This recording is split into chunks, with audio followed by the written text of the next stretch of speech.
नमस्कार. मी रचना लचके बागवे 365 दिवस 365 स्टोरी आपण कव्हर करत आहोत. आणि आज आहे 30 सप्टेंबर. तो इंटरनॅशनल ट्रान्सलेशन डे म्हणून देखील ओळखला जातो.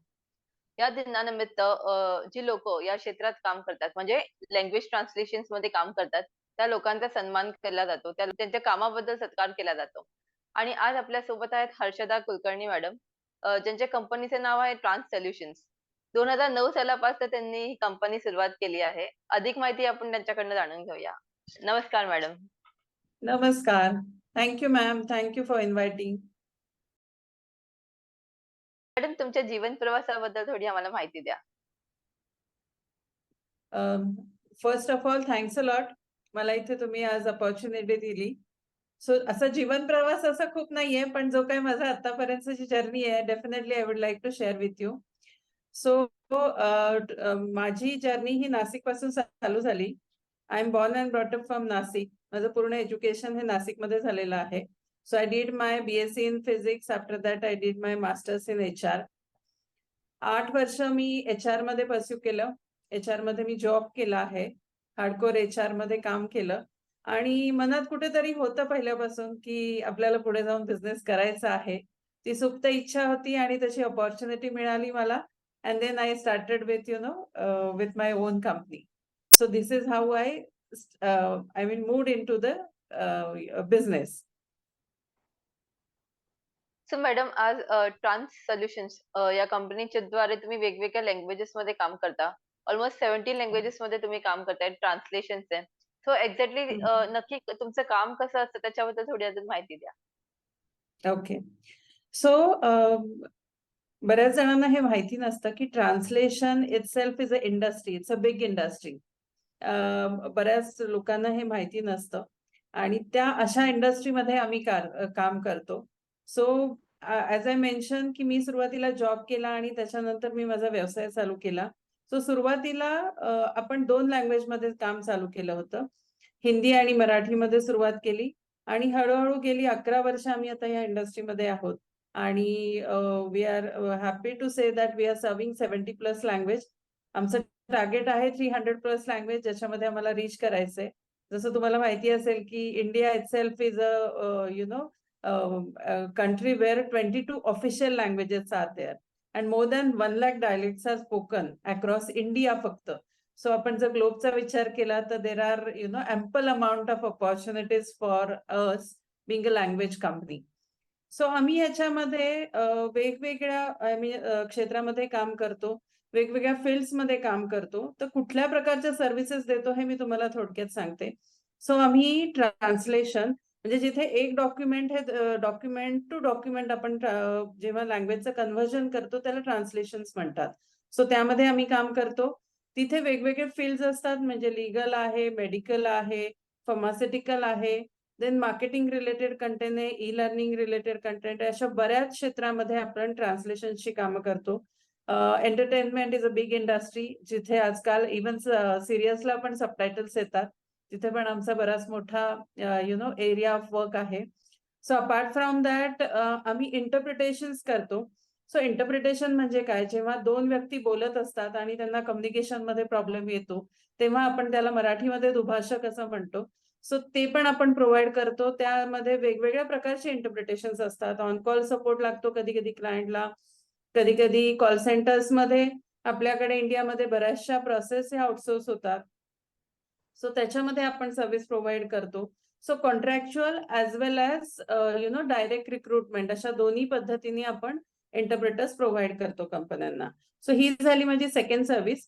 सो ह्याच्या व्यतिरिक्त आपण व्हॉइस ओव्हर आर्टिस्ट देतो आणि आमची स्पेशालिटी आहे की आम्ही मल्टी लँग्वेजमध्ये व्हॉइस ओव्हर्स करून देतो. So you name the language and we provide the service specifically for voice over also. ज्याच्यामध्ये तुम्ही रिजनल असू द्या किंवा फॉरेन लँग्वेजेस असू द्या. आपल्याकडे स्पेशलाइज्ड रिसोर्स आहेत, जे डबिंग आर्टिस्ट पण आहेत आणि जे प्रोफेशनली काम करतात. सो स्टुडिओ रेकॉर्डिंग करून आपण ते क्लायंटला सपोर्ट करतो. त्याचबरोबर कंटेंट डेव्हलपमेंट आमच्याकडे होतं, जे मल्टी लँग्वेजमध्ये again are specialities into multi language content development that we support to clients. Apart from that, last 3 years we have started foreign language training also. So आपण इंटरनॅशनल स्टँडर्ड्सनुसार language courses घेतो आणि I am really happy to say की आमच्याकडे आज गेल्या 3 वर्षामध्ये it's more than 1000 students have taken the training in foreign languages and it is not only from Pune or India, it is across globe people are joining. So recently माझी जो batch सुरू होतीये ज्याच्यामधनं US, Australia and India the students are going to, I mean 3rd ऑक्टोबरला आमची batch चालू होतीये. So ज्याच्यामध्ये आपण म्हणतो ना खरंच ग्लोब एका ठिकाणी आलेला आहे and thanks to covid that covid has given us the opportunity की आपण ऑनलाईन मीटिंग जसं आता आपण करतो आहोत ऑनलाईन मीटिंग करू शकतो. इव्हन आमचा बिझनेसही बऱ्यापैकी त्यामुळे ऑनलाईन मोडमध्ये कंटिन्यू होत आहे. So this is what we support in to on a primary level. Madam आज आपण बघतो की अनेक वेगवेगळ्या लँग्वेजेस मध्ये आपण मूव्ही बघतो. स्पेशली साऊथ इंडियन किंवा पंजाबी असे दुसरे लँग्वेजेसची मूव्ही हिंदीमध्ये किंवा आपल्या लोकल रिजनल लँग्वेजेस मध्ये डब होतात. तर ह्याच्यासाठी करेक्ट. तुम्ही काम करता. आणि अनेक ओ-टी-टी प्लॅटफॉर्म्स आपण बघतोय. मग ते नॅशनल इंटरनॅशनल लेव्हलचे तर आहेतच. पण आता रिजनल लेव्हलचे पण ओ-टी-टी प्लॅटफॉर्म्स बऱ्यापैकी येत आहेत. तर ट्रू, त्याच्यासाठी ट्रू. देखील तुम्ही काम करता. तर त्याच्याबद्दल थोडी माहिती द्या. So as I mention entertainment is a huge industry ज्याच्यामध्ये लँग्वेज इंडस्ट्रीचं खूप मोठ्या प्रमाणात काम आहे. देर are different you know scenario जिथे ही लोक म्हणजे जे कोणी मूवीज किंवा सिरियल्स बनवतात there are different tools and you know machine language translation are available nowadays. जिथे व्हॉल्यूम मध्ये रिक्वायरमेंट्स असतात तिथे हे टूल वापरूनही कामं केली जातात. बट स्पेसिफिकली मी म्हणेल की जिथे you know human to human communication असतं किंवा जिथे तुम्हाला काहीतरी एक स्टोरी इंटरप्रिट करायची असते तिथे तुम्ही रादर दॅन मशीनचा यूज करण्यापेक्षा जेव्हा कंपनीचा ऍक्च्युअल ह्युमन ब्रेनचा वापर करून ट्रान्सलेशन केले जातात तेव्हा तिथे ऍक्च्युअल जो मेसेज त्या डायरेक्टरला किंवा त्या प्रोड्युसरला द्यायचा आहे तो बरोबर त्याच्या यु नो व्ह्युअर्स पर्यंत पोहोचतो. सो त्याच्यामध्ये अगदी स्टार्टिंग फ्रॉम स्क्रिप्ट रायटिंग म्हणजे स्क्रिप्टचं कंटेंट असू दे ते राईट करण्यापासून ते त्याला मग तुम्हाला जर म्हणजे वेगवेगळ्या भाषांमध्ये प्रसारित करायचं असेल तर त्याचं ट्रान्सलेशन असतं. त्याचबरोबर ती व्हॉइस ओव्हर म्हणजे मूव्ही एकच शूट होते पण त्याला आपण व्हॉइस ओव्हर्स देतो किंवा डबिंग म्हटलं जातं. टोटली म्हणजे स्क्रिप्ट चेंज करून तुम्हाला ट्रान्सलेशन करून त्याला त्या व्यक्तीला सूट होईल असा आवाज देणं ते सगळं पूर्णतः काम आपण करतो. सो आपण अशा 10 मूव्हीजसाठी एका यूएस क्लायंटसाठी काम केलेलं आहे. So this is how it works. Apart from that subtitle म्हणजे तुम्ही बघत असाल मूव्ही चालू असते तेव्हा तिथे सबटायटल्स येतात. बऱ्याच वेळेस असं होतं की मे बी पूर्ण मूव्ही ही डब केलेली नसते. पण सबटायटलमध्ये तुम्ही त्याचा आस्वाद घेऊ शकता. सो तिथे पण आपण काम करतो. आणि सबटायटल हे कधी जर वाचलं असेल, जर प्रॉपर यूज नसेल केलेला एखाद्या ट्रान्सलेशन कंपनीचा किंवा प्रॉपर रिसोर्सचा, तर समोर वेगळं बोललं जात असतं आणि खाली खूप वेग सबटायटल्स येतात. So it's a big industry जिथे आमची रिक्वायरमेंट आहे. So we are ready to serve those people. Definitely madam जसं आता तुम्ही मग उल्लेख केला, की जेव्हा आपण ट्रान्सलेटर यूज करतो, machine translator for example Google translator किंवा असे कोणतेही असू दे. तर त्याच्यामध्ये जरी आपल्याला ते ट्रान्सलेट करून येतं, पण त्याच्यामध्ये कुठे ना कुठे ग्रामॅटिकल एरर्स येतातच नक्की. आणि जेव्हा आपण ते वाचतो तेव्हा आपल्याला कळतं, की अनेकदा तर त्याचं जे मीनिंग आहे तेच पूर्णपणे बदलून जातं. सो ते तेवढं युजफुल नाहीये, की जेवढं आपण ते आपल्याला वाटतं. त्यावेळेस तुमच्यासारखे जे कंपनीज आहेत त्यांची अत्यंत गरज आहे. नक्कीच. म्हणजे मी असं म्हणणार नाही, की हे टूल्स उपयोगाचे नाहीये. Definitely this tools are very useful. कारण बॅकएंडला even we are working with Googles for you know data collection जिथे चालतं. त्याच्यावरही आम्ही कामं करत आहोत. सो त्याच्यानी कामं सोपी होतात, बट त्याच्यानी सोल्युशन नाही प्रोव्हाईड केलं जाऊ शकत. So wherever the marketing content comes और जिथे तुम्हाला तुमचं रिप्रेझेंटेशन करायचं आहे, तिथे ह्युमन ब्रेन हा रिक्वायर्डच आहे. कारण आपण शेवटी मशीनला हा ह्युमन ब्रेन शिकवतोय. So we cannot replace human brain by a machine. Yes. नक्कीच मॅडम. कारण का जरी त्यांनी ट्रान्सलेशन करून दिलं, तरी आपल्याला प्रूफ रीडिंग आणि एडिटिंग करावीच करेक्ट. लागते. Correct, correct. Absolutely true. Madam हे क्षेत्र जे आहे हे खूप वेगळं आहे. तर ह्या क्षेत्रामध्ये यायचा तुम्ही कसा विचार केलाय? पहिल्यापासून तुम्ही ठरवलेलं का, की याच क्षेत्रामध्ये मी काम करेन? किंवा तो हा जो जर्नी आहे तो कसा झाला? It's a big it's a different background ज्याच्यामध्ये मे बी आपण आधी डिस्कस केलेलं आहे, बट इन शॉर्ट मी त्याच्यावरती आन्सर देईन. सो काही स्वप्न मे बी इनिशियल स्टेजला प्रत्येकाची वेगळी असतात. सो तसं माझंही वेगळं स्वप्न होतं. Initial stage I wanted to become a pilot. पण काही चेंजेस झाले त्यानंतर मी माझा मोड चेंज केला. Then I move to HR. आणि म्हणतात ना, लर्निंग कुठलंही आपलं वाया जात नसतं. The same way it happened with me. जेव्हा HR मध्ये काम करत होते, I worked with one of the translation company as HR manager, जिथे मला इंडस्ट्रीशी ओळख झाली. वाईल माझं जेव्हा मी करियर चालू केलं होतं, तेव्हा फक्त एक लँग्वेज आपल्याला वेगळी यावी म्हणून मी फॉरेन लँग्वेज म्हणून फ्रेंच शिकले होते. बट असा कधी विचार नव्हता, की फक्त म्हणजे लँग्वेजेसमध्ये काम करेल. हा कधी एम नव्हता. बिझनेस करायचा हा एम होता. पण लँग्वेजेसमध्ये मी जाऊन काम करेल, आय नेव्हर थॉट ऑफ. पण डिरेक्शन मिळाली, त्याच्या अनुषंगाने मला काम मिळत गेलं. And this is how now 11 years we are working in this industry. Madam तुम्ही बोलल्याप्रमाणे, की ही जी इंडस्ट्री आहे ही खूप वाढत आहे. कारण का आज आपण लोकल टू ग्लोबल जात आहोत. प्रत्येक कंपनी किंवा प्रत्येक इंडस्ट्री आज इंटरनॅशनल जाण्याचा प्रयत्न करत आहे. आणि त्यावेळेस आपल्याला इंटरनॅशनल लँग्वेजेस येणं किंवा इंडियामध्ये पण इतर लँग्वेजेस येणं खूप गरजेचं आहे. तर ह्या इंडस्ट्रीमध्ये जे तरुण पिढी आहे, ज्यांना या इंडस्ट्रीमध्ये यायचं असेल, तर त्यांना काय स्कोप आहे आणि काही बॅकग्राऊंड असायला पाहिजे का त्यांना?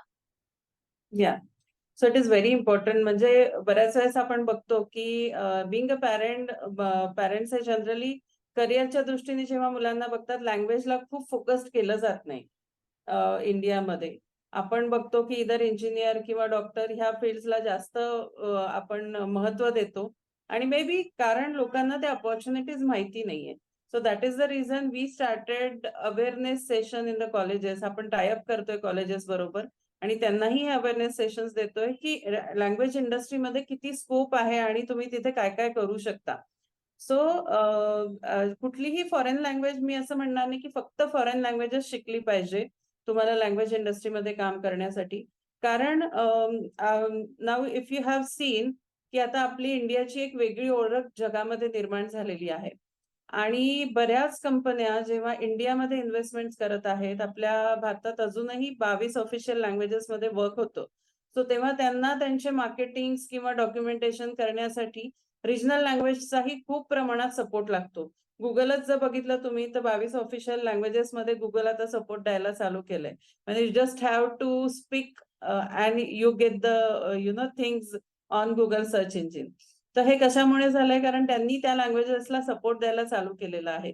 सेम वे सो आम्ही म्हणतो, की असं नाहीये, की फक्त तुम्ही फॉरेन लँग्वेज शिका आणि then then you will have the opportunities in language industry. तुमचं जर तुमच्या मातृभाषेवर सुद्धा प्रभुत्व असेल ना आणि तुम्हाला इंटरेस्ट असेल त्या लँग्वेजमध्ये काम करण्याचा, तर पहिले ट्रान्सलेटर म्हणून तुम्ही काम करू शकता, कंटेंट रायटर म्हणून तुम्ही काम करू शकता. त्याचबरोबर टेक्निकल जरी असाल तुम्ही आणि तुम्हाला लँग्वेज येत असेल, तर आज एआयमध्ये भरपूर संधी आहेत, जिथे आम्ही आत्ता एका प्रोजेक्टवर काम करतोय, जिथे एआय इंटिग्रेशन करून मशीनला लँग्वेज शिकवल्या जातात. So there are lot of opportunities and skills are required for this. आणि जेव्हा लँग्वेज इंडस्ट्रीमध्ये काम करतो ना, फक्त लँग्वेज येऊन चालत नाही, तर तुम्हाला डोमेन नॉलेज असणं पण महत्वाचं असतं. So whenever we hire the people, we need to have the domain knowledge plus language skills. So suppose if we have a project for medical, the person needs to have a medical background. Okay. आणि plus language. So these kind of combinations are very much required in the industry. So तुम्ही एखादं career choose केलेलं असेल आणि त्याच्याबरोबर तुमचं language वरती प्रभुत्व असेल, there are lot of opportunities available. आणि अगेन मेन जो ते ह्याचा बेनिफिट आहे, that you can work from your home. जी सगळ्यांना सध्या खूप कोविडमुळे काय म्हणतो ना आपण, थोडं रुटीनाइज झालंय आणि बऱ्याच अपॉर्च्युनिटीज आता अवेलेबल होत आहेत, ज्यामध्ये तुम्ही तुमच्या घरून तुमच्या लोकेशनवरनं काम करू शकता. जसं की आमच्या कंपनी बरोबर ती अक्रॉस ग्लोब मधनं लोकं माझे रिसोर्सेस काम करतात. They don't have to come down to my location to work on the project. So we have process to get them registered and they start working on our projects. So this is how the industry is. So you just have to, have a command on the language. तुमच्या फील्डवरती प्रभुत्व निर्माण करा आणि I mean, opportunities are there. Madam जसं मगाशी आपण बोलल्याप्रमाणे, की तुम्ही वेगळ्या क्षेत्रात काम करताय. पण जेव्हा कोणतीही व्यक्ती वेगळ्या क्षेत्रात काम करत असते किंवा स्वतः उद्योग उभारत असते, तेव्हा त्यांना फॅमिली सपोर्ट खूप गरजेचा आहे. तर तुमच्या बाबतीमध्ये तुमच्या फॅमिलीने तुम्हाला कसं सपोर्ट केला? खूप महत्वाचा प्रश्न आहे बिंग अ वुमन, कारण without family support you cannot go ahead. So नक्कीच फॅमिली सपोर्ट हा महत्वाचा होता आणि तो मला पहिल्यापासून मिळाला. कारण चांगला जॉब HR मध्ये जॉब चालू होता, करिअर व्यवस्थित चालू होतं, जिथे महिन्याला तुम्हाला पगार व्यवस्थित येत होता आणि तो सोडून तुम्हाला तुमचा स्वतःचा जेव्हा व्यवसाय चालू करायचा असतो. सो नक्कीच डिसिजन टफ होता. पण हसबंडचा फॅमिलीचा बॅकअप होता. त्यांनी सांगितलं, की "तुला डिसिजन घ्यायचा, यू गो अहेड आणि we are there to support you." त्यामुळे तो डिसिजन घेऊ शकले आणि आय कॅन से की तो डिसिजन चुकला नाही आणि फॅमिलीनी त्या दृष्टीने प्रत्येक गोष्टीत सपोर्ट केला. कारण इनिशियल स्टेजला कन्सिडर केलं तर नवीन बिझनेस चालू होतो, तेव्हा फायनान्शियल क्रंचेस असतात, सगळ्या गोष्टी असतात, नवीन लर्निंग्ज असतात. सो प्रत्येक गोष्टीमध्ये मला फॅमिलीनी सपोर्ट केला. My husband is into IT. So IT related कधीही काही टेक्निकल गोष्टींचा सपोर्ट लागला तर नक्कीच तो दिलाय. घरामध्ये मुलगा आहे मला, सो त्याच्यासाठी my mother in law is always supportive for me for that, की त्यांनी सगळ्या गोष्टींमध्ये सपोर्ट केला म्हणून आज मी इथपर्यंत येऊ शकले, टू बी ऑनेस्ट. नक्कीच जर आपल्याला फॅमिलीचा सपोर्ट असेल तरच आपण पुढे जाऊ शकतो. जसं आपण म्हणतो, की प्रत्येक यशस्वी पुरुषाच्या मागे एक स्त्री असते. पण हल्लीच्या काळात प्रत्येक यशस्वी स्त्रीच्या पाठी एक पुरुष असतो. हे आपल्याला प्रत्येक ठिकाणी दिसतं. तर त्याच तुमच्या कामासाठी तुम्हाला अनेक पुरस्कार देखील मिळालेले आहेत. सांगाजे असे आपण बघू शकतो स्क्रीनवर. तर त्याच्याबद्दल थोडी माहिती द्या. सो येस, म्हणजे बऱ्याच ठिकाणी आपल्याला पार्टिसिपेशन करण्याचा चान्स मिळाला होता कंपनीला. सो उद्योग बोध म्हणून एक प्रोग्राम होता जिथे कंपन्यांचे नॉमिनेशन झाले होते आणि सुरुवातीला फर्स्ट 10 मध्ये आपलं शॉर्टलिस्टिंग झालं आणि पहिल्या 5 मध्ये नंतर मला अवॉर्ड मिळालं होतं त्याच्यामध्ये. त्याच व्यतिरिक्त वेगवेगळ्या क्षेत्रामध्ये बिंग एंटरप्रेन्योर म्हणून मी कार्यरत आहे. सो तिथेही बऱ्याच ठिकाणी मला त्या रिलेटेड अवॉर्ड्स मिळाले आहेत. You can see on my screen for that, की ज्याच्यासाठी आपण पार्टिसिपेशन केलं होतं. बऱ्याच कॉलेजेस बरोबर आपण टाय अप करतो आहे आणि तिथे मुलांना फ्री ऑफ कॉस्ट मेंटॉरिंग आपण देतो आहे, की त्यांना कुठल्या संधी उपलब्ध आहेत. त्याच्यासाठी आपल्याला सिम्बायोसिस कडनं नंतर इथे विविध कॉलेज आहेत पुण्यामध्ये ज्याच्यामध्ये आपल्याला नॉमिनेशन करून अवॉर्ड्स मिळाले होते. So this is what we did till the time. Madam तुम्ही आता मग उल्लेख केला, की आपण कॉलेजेसबरोबर टाय अप करतो. तर मग ते इंजिनिअरिंग किंवा मेडिकल असे कॉलेजेसवर पण आपण काम करू शकतो का? किंवा फॉर एक्झाम्पल नक्कीच करू इंडस्ट्री शकतो. सेगमेंट सॉरी फॉर या. एक्झाम्पल इंडस्ट्री रिलेटेड कोणते कॉलेजेस असतील other than traditional colleges like B.Com, MA वगैरे. तर त्या लोकांसोबत पण आपण काम करू शकतो. नक्कीच करू शकतो.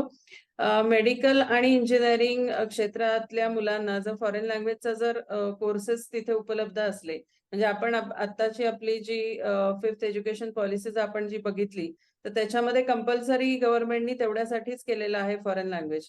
कारण तुम्हाला मी जसं मेन्शन केलं, की इट इज नॉट नेसेसरी की तुम्हाला लँग्वेज इंडस्ट्रीमध्ये काम करायचंय. You choose your area. जसं मेडिकलवाला एखादा विद्यार्थी असेल आणि आज आपण बघतो की इथे बऱ्याच विद्यार्थ्यांना मेडिकलमध्ये एज्युकेशन नंबर लागणं डिफिकल्ट होतं. तेव्हा ते फॉरेनला जातात, तिथे एज्युकेशन घेतात. मग त्यावेळेस त्यांना तिथे फॉरेन लँग्वेज येणं खूप महत्वाचं असतं. फिलिपिन्स आहे, रशिया आहे, बऱ्याच कंट्रीज आहेत जिथे मुलं ट्रॅव्हल करतात आणि तिथे ते एज्युकेशन घेतात. मग जेव्हा तुम्हाला पेशंटला ट्रीट करायचं असतं, language is the medium through which you can communicate. So त्यामुळे लँग्वेज शिकणं खूप मॅन्डेटरी आहे त्या मुलांसाठी देखील. अपार्ट फ्रॉम दॅट इंजिनिअरिंगमध्ये जर तुम्ही बघितलं तर there are lot of opportunities in Japan, की जर तुम्ही टेक्निकल बरोबर जर तुम्हाला जॅपनीजचं जर नॉलेज असेल तर I mean it's a huge scope for those students. त्यामुळे जर मी तर म्हणेल की ज्या स्टुडंट्सला अशा वेगळं काहीतरी करायचंय करिअरमध्ये, म्हणजे टेक्निकल गोष्टी शिकल्यानंतर ते त्यांचे रुटीन कोर्सेस करतात. सो ते कोर्सेस करण्यापेक्षा जर त्यांनी लँग्वेज शिकली तर त्यांना बरीच अपॉर्च्युनिटीज अवेलेबल होऊ शकतील मार्केटमधल्या. आणि काहीतरी एक वेगळ्या फील्डमध्ये ते स्टँड आउट करतील, जे जनरल रेसमध्ये जाण्यापेक्षा नक्कीच तुम्ही काहीतरी वेगळं करू शकता त्या दृष्टीने. सो म्हणून आपण मेडिकल आणि ह्याच्याबरोबर पण टाय अप करतो, इंजिनिअरिंग कॉलेज बरोबर सुद्धा. आणि BA BCom त्या कॉलेज बरोबर तर आपण करतोच.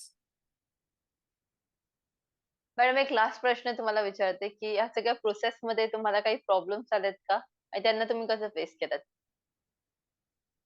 मी प्रॉब्लेम्स म्हणणार नाही, याला हर्डल्स म्हणणार नाही. तर हे माझे लर्निंग्स होते. Being a first journey entrepreneur व्यवसाय जेव्हा चालू केला, सगळंच नवीन होतं. कारण ठरवून चालू केलेला व्यवसाय नव्हता. म्हणजे व्यवसाय करायचा हे ठरवलेलं होतं. पण काय व्यवसाय करायचं हे ओघाओघाने आलं. म्हणजे एक गोष्ट चालू केली, त्याच्यातनं नवीन अपॉर्च्युनिटी मिळाली. त्यात लर्निंग झालं. वेगवेगळ्या गोष्टी शिकत गेले. ज्या अपॉर्च्युनिटीज आल्या त्या ग्रॅब करत गेलो. म्हणजे अगदी सुरुवातीपासून तुम्ही DTP पासून आम्ही सुरुवात केले. ते 2 लँग्वेज हिंदी, मराठी आणि आज ऑलमोस्ट 70 भाषांमध्ये काम करतोय. आणि त्या जर्नी नक्कीच ईझी नव्हती. पण त्यामध्ये खूप लर्निंग्स मिळाले. चुकाही झाल्या. त्या चुकातनं शिकले आणि आय थिंक तेच जास्त महत्वाचं आहे, की भरपूर गोष्टी शिकायला मिळाल्या त्याच्यामधनं.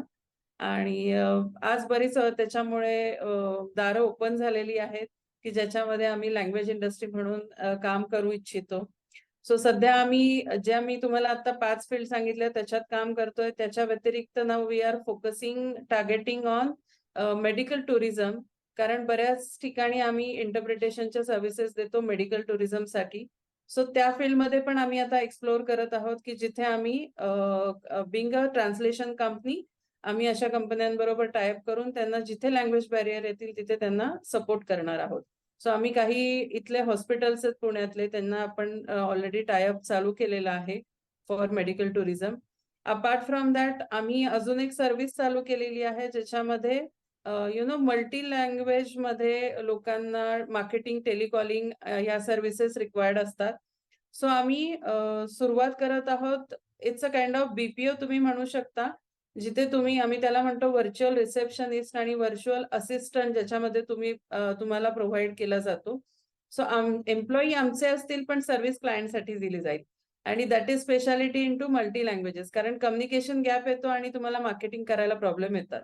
So here our company will support you for different languages. So will start with regional and then we are going to move ahead with the foreign languages.